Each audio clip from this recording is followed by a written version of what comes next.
я-то знаю, что это была неправда. Хотя, в принципе, от того, что они сейчас это говорят, мне как-то уже как-то...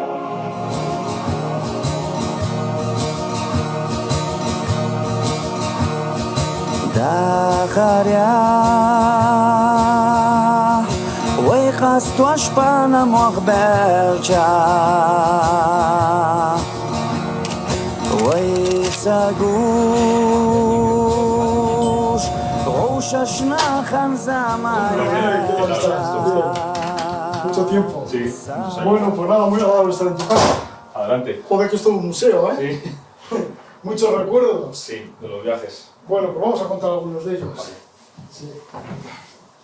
Estamos aquí en la casa de Unai Aranzadi, en Getxo. Y es que Unai Aranzadi es reportero independiente. Diríamos que es un hombre orquesta porque vas de manera autónoma, en transportes locales, muchas veces conviviendo con la gente, o sea, en casas, en los hogares de la gente a donde acudes. Y además no solo haces documentales, sino que también trabajas la fotografía, trabajas la prensa. ¿Cuál es el equipo que tienes? Porque tu casa también aquí en Getxo es como un museo, ¿no? Con un montón de cuadros, recuerdos de un montón de sitios. Y además tenemos aquí... No todos míos tampoco, de pasados también viajeros, ¿no? Ah, sí, porque Sí. claro, lleváis una sangre viajera. Bueno, Sí. eres descendiente de marinos de Mundaka, Sí, de aquellos que se iban en la línea hacia Filipinas, a Hong Kong y Sí, demás.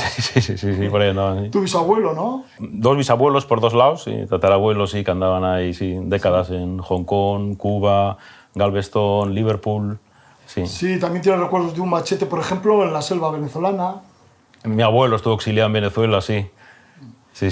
Y luego tu madre, que también recorrió parte del mundo, ¿no? Mi madre sí, que se ha muerto hace poco, pero tuvo una vida larga y estuvo en el África Negra en los 50, Unión Soviética. Nació en Madrid, creció en Río de Janeiro, vivió en México muchos años, donde nació mi hermana mayor, Estados Unidos, y también muy...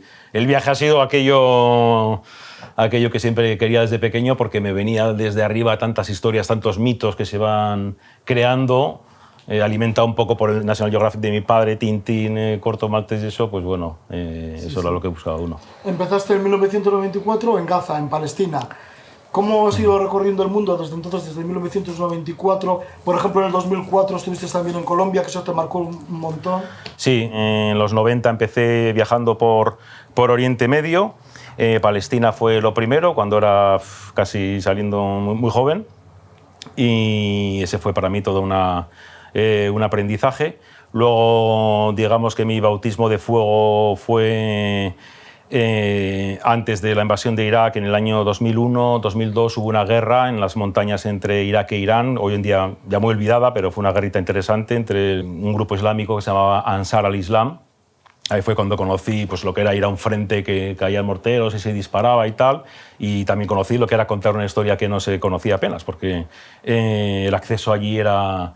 estaba el embargo aéreo, solo se podía entrar por Irán o por Irak, Saddam por un lado y el régimen de los ayatolás por otro, era muy complicado entrar, pero bueno, lo conseguí, vendí cosas a Televisión Española, salió algo en El Mundo, en varios medios de comunicación y eso fue para mí todo un inicio. A la par también, en aquel tiempo, a finales de los 90, yo trabajaba en el área de cine de Canal Plus. Entonces me ayudaba a financiar los viajes también, ser técnico en el área de cine Canal Plus, cubriendo festivales de cine por Europa, Rotterdam, Cannes, San Sebastián, Berlín. Y bueno, digamos que entre el mundo un poco de la cultura, que siempre me ha interesado mucho, y el mundo ese de la acción, de la crónica, del reportaje de guerra, que también ha sido mi gran pasión, pues bueno, pude ir haciendo un camino.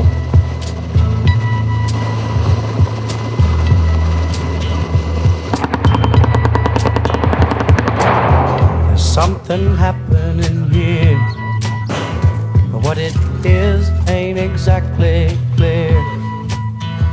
There's a man with a gun over there. Luego vinieron otros conflictos como el que has mencionado de Colombia, que a mí me ha marcado mucho por la empatía con la gente y luego ver la injusticia de una manera tan clara, tan fuerte. Algunas experiencias que tuve ahí, el final de la época del paramilitarismo, que fue una época tremenda, con un presidente que se llamaba Uribe, que aquí se le recibía además con grandes honores, un asesino nato.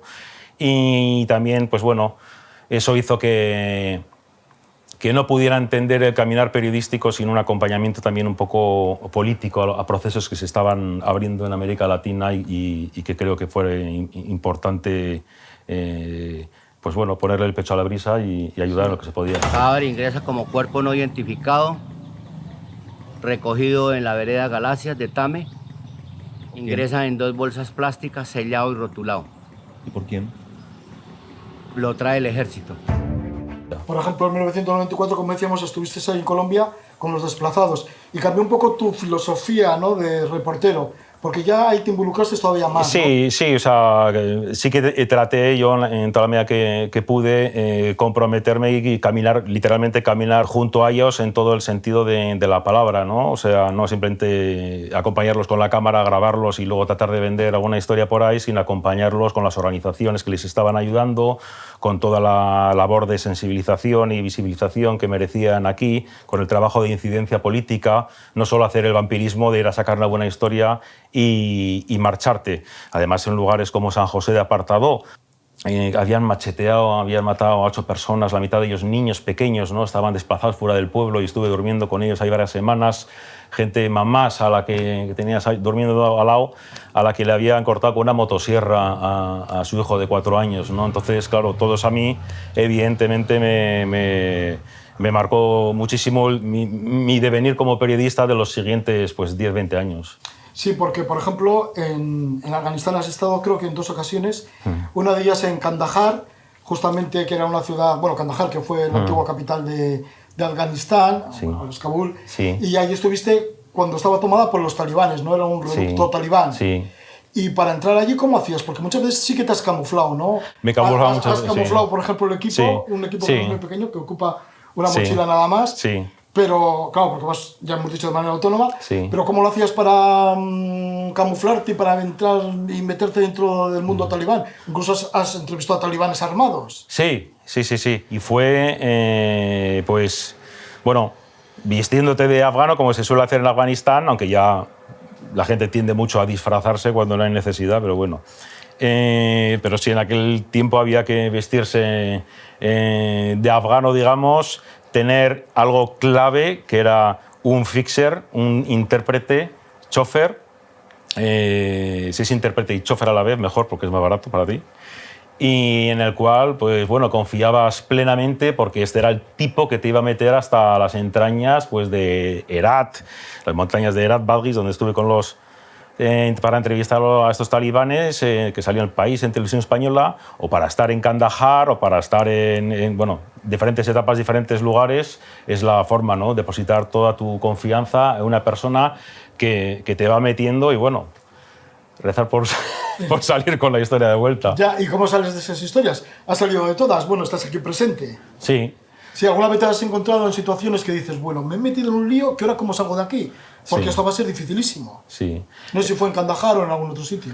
Eso me pasó en Somalia en el 2006, la primavera del 2006, con el final de la lucha entre los señores de la guerra, los warlords, y la llegada de Al-Shabaab, la gente, digamos, de la órbita de Al-Qaeda. Estábamos 2, Martin Adler, que era un sueco, además ya empezaba a estar relacionado con Suecia, y era un medio sueco, medio británico que yo admiraba muchísimo, porque además era buen fotógrafo, hacía piezas cortitas documentales, como estaba haciendo ya en aquel entonces, y él estaba para Channel 4, lo mío finalmente fue para BBC, para BBC Newsnight y para BBC 2.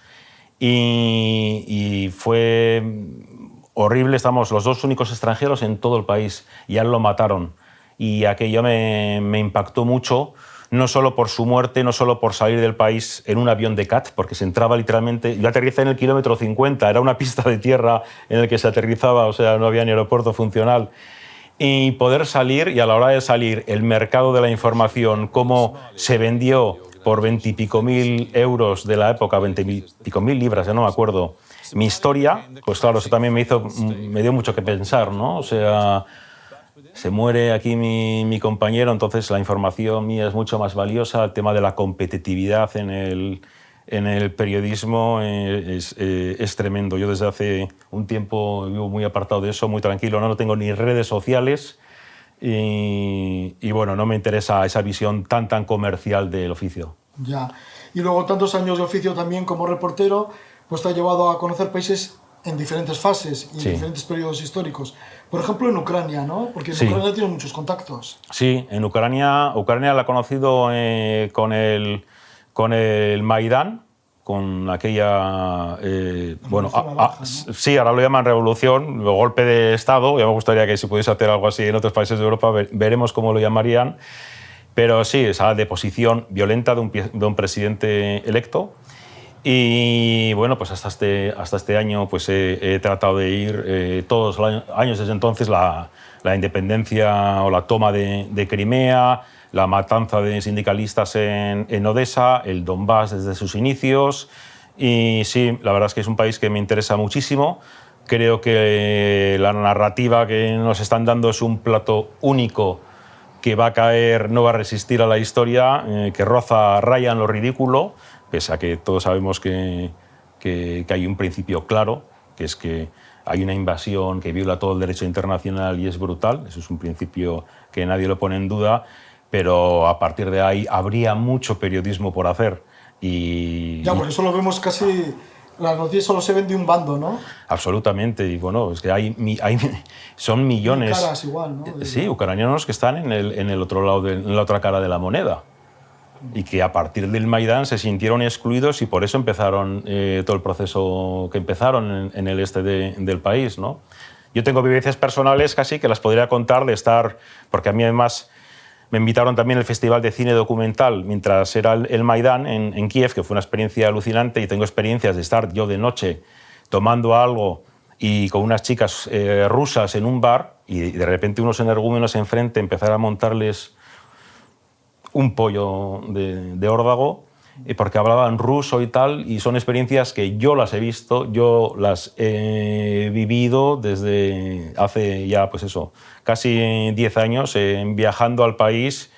Y entonces, bueno, mi visión de lo que ha sido el Maidán pues no es la que nos quiere vender los medios. Lo siento mucho, sé que no es popular decirlo, pero yo soy periodista, no soy relaciones públicas de Pachá. Bueno, y también ya hemos hablado de los desplazados interiores en la guerra de Colombia, que duró un montón de años, y esto te ha marcado tanto que los pueblos errantes te llaman mucho, ¿no? La gente sin tierra te llama mucho la atención. ¿Estás preparando también una exposición, algún documental sobre ello?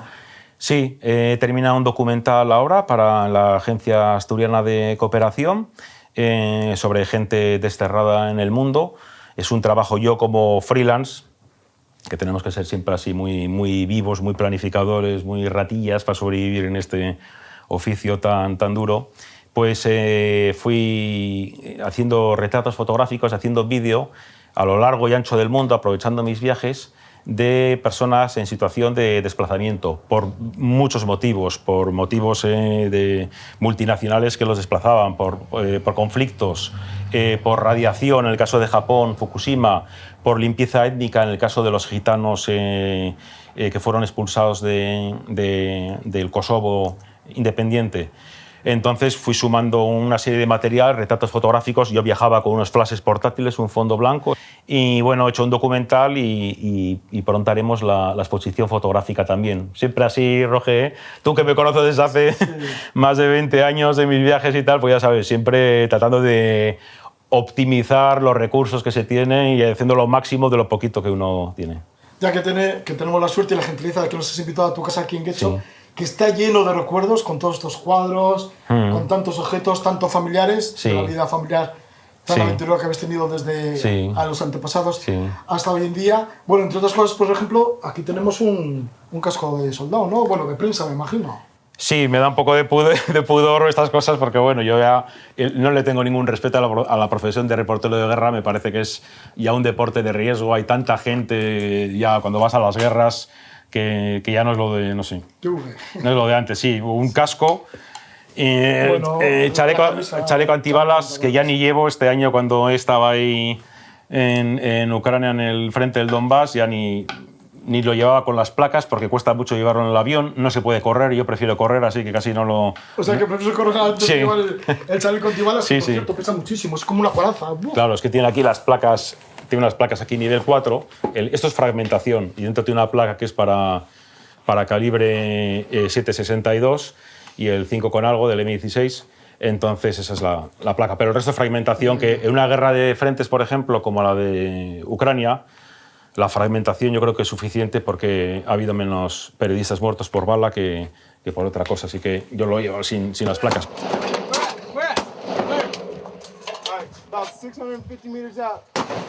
Yo sigo cubriendo guerras, lo seguiré haciendo hasta que no pueda más, pero no le tengo, digamos, demasiado interés o demasiado respeto a este oficio. Y luego, fíjate, lo que me llama la atención que todo lo llevas en un pequeño equipo, ¿no? En una mochila. Sí, llevo una mochila y... Es totalmente móvil. Sí. Y, bueno, autónomo. Sí. Lo que decías, un hombre orquesta, ¿no? Porque trabajas para diferentes medios, ¿no? Sí, medios el año pasado Ucrania, pues yo qué sé, haciendo crónicas para El Espectador de Colombia, que era un periódico que yo le tenía mucho cariño de Colombia, y ahí estuvo trabajando un maestro de la crónica. Yo llamo maestro a poca gente, pero a ese sí que se lo llamo, que es Alfredo Molano. Y bueno, pues fue un honor escribirles crónicas. Este año para el TAS, el Diario de los Verdes de Alemania, que acabó fatal con ellos porque me cambiaron crónicas y hemos tenido un Cristo del copón en Alemania. Sí. Y bueno, viajo con 2 cuerpos. Uno lo dejo en la habitación del hotel por si falla el otro, para tener un repuesto. Y ahora estoy grabando con esto. Pero francamente, para documental de batalla es el formato cámara tipo fotos que hace vídeo y tal, yo no lo recomiendo porque te hace falta un teleobjetivo y pierdes mucho tiempo cambiando. Si le entra polvo aquí al sensor, el tema de sonido va aparte. Luego, si hay mucha luz, hay que ponerle un filtro de densidad neutra y es también un engorro, te hace perder tiempo. Es un sistema que francamente no recomiendo, pero bueno, no son muy caras y puedes tener ahí un backup en la habitación, pues bueno, no está mal. Cualquier cosa. Yo con el tema técnico no soy muy tiquismiquis, cualquier cosa me vale. Bueno, Unai, estamos muy bien y muy a gusto en tu casa con tantos recuerdos. Pero si te parece, vamos a salir. Dale. Y así te pregunto por lo último que has hecho, lo último que está producido, un documental que se llama A Costa dos Lançaos, que, bueno, que tiene su misterio y su investigación histórica. Ahora lo contamos, si te parece. Listo, pues, vamos. Vamos, que hace una buena tarde por aquí por Guecho. Venga. Nos damos una vuelta.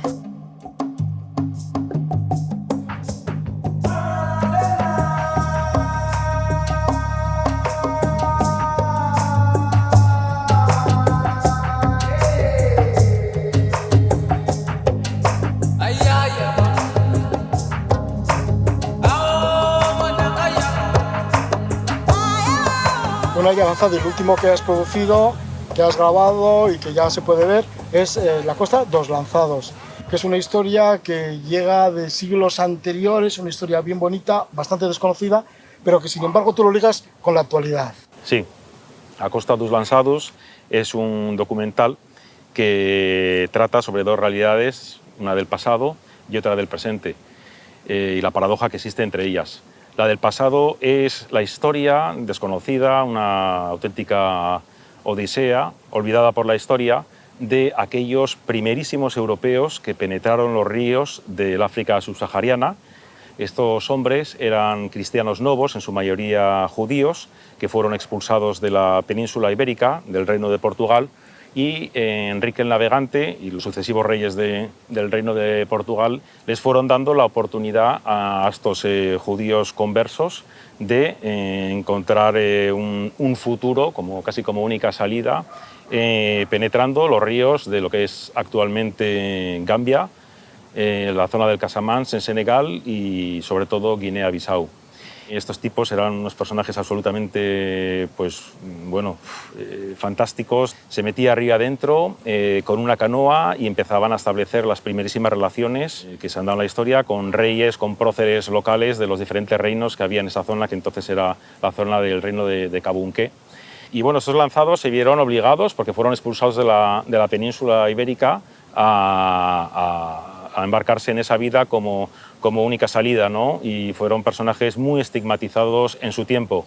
Jugamos con la paradoja de que hoy día, haciendo el mismo viaje, exactamente la misma ruta, en sentido inverso, tenemos la ruta canaria de la migración, otras personas muy estigmatizadas en este tiempo, también desesperadas y en busca de una salida, de una oportunidad, un futuro, pues haciendo esa misma ruta vía Cayuco, en lo que es la ruta canaria, que a día de hoy es la ruta que más está creciendo y es la ruta más larga y más mortífera de la migración en el mundo en este momento. Y ahí te has visto también con diferentes aventuras, ¿no? Porque has recorrido 2000 kilómetros, lo que es para ti común, tu propia filosofía como reportero, ir además en transportes locales, alojándote en lugares que te pueden acoger. ¿Ha sido de esta misma manera? Sí, sí, eso como siempre un poco marca de la casa. Sí, sí, sí. He hecho 1000 y pico kilómetros de bajada por todo el litoral, cogiendo transporte público, y luego 1000 y pico kilómetros de subida.